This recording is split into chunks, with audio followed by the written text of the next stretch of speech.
What's up, guys? Today we're going to work on what's called eccentric neurogrooving.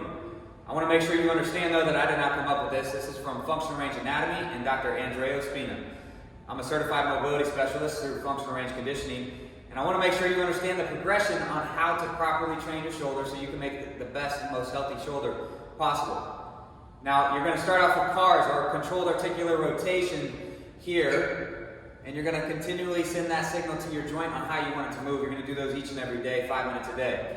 Then you're going to go into pails and rails, progressive angular isometric loading, regressive angular isometric loading to make more range of motion for that shoulder. You're then going to go into passive range liftoffs, some holds, and all that kind of stuff. And then you're going to finish with eccentric neurogrooving, doing eccentric exercises a way that you can best program and exercise in a way that makes your shoulder the most healthy it can be. Just like if you were to tear your hamstring.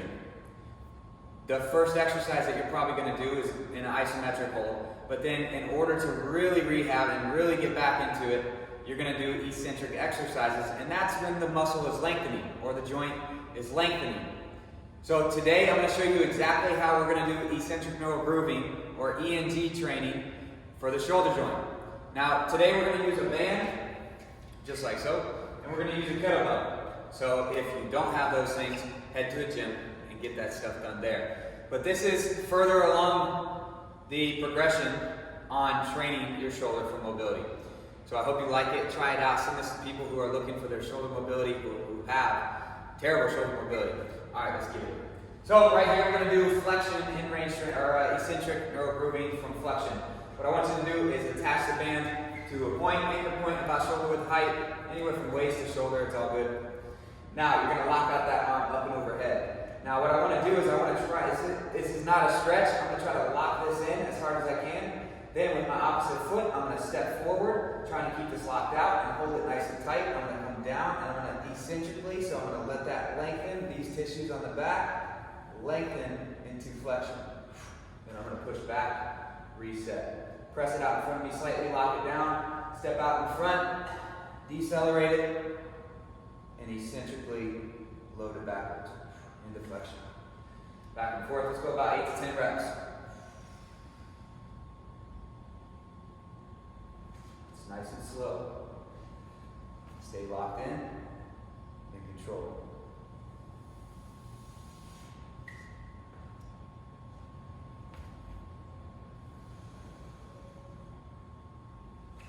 About 2 sets of 8 to 10 there, depending on what kind of adaptation, what kind of rest of the work you have for the day there. Now I'm going to go into extension of the shoulder. So I'm going to grab the band.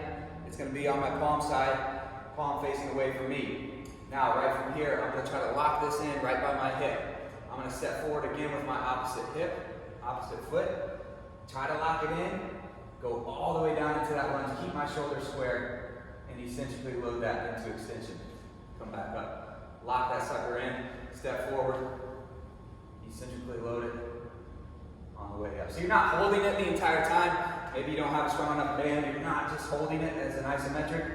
You're going to eccentrically load it. Hopefully, the resistance you have is enough to pull you back after you've locked it in.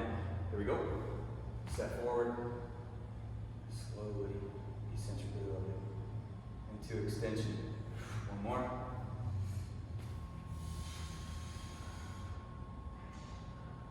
Awesome. Now, if you don't have a band, we're going to hit this kettlebell. This can be anything that weighs anywhere from 2 to 5 pounds, 10 pounds. So what I want to see you do, let's pop this way. I'll stay with my right arm.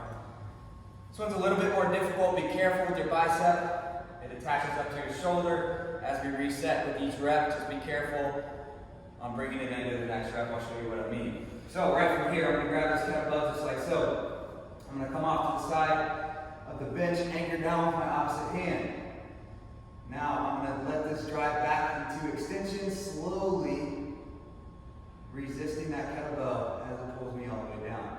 Once I get to that end range of motion and extension, I'm going to bend my elbow, take the tension out, curl that sucker back up.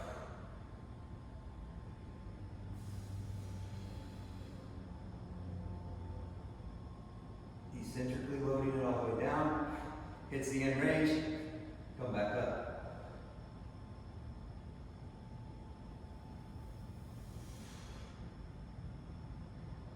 hits the end range, get the tension out, and come back up.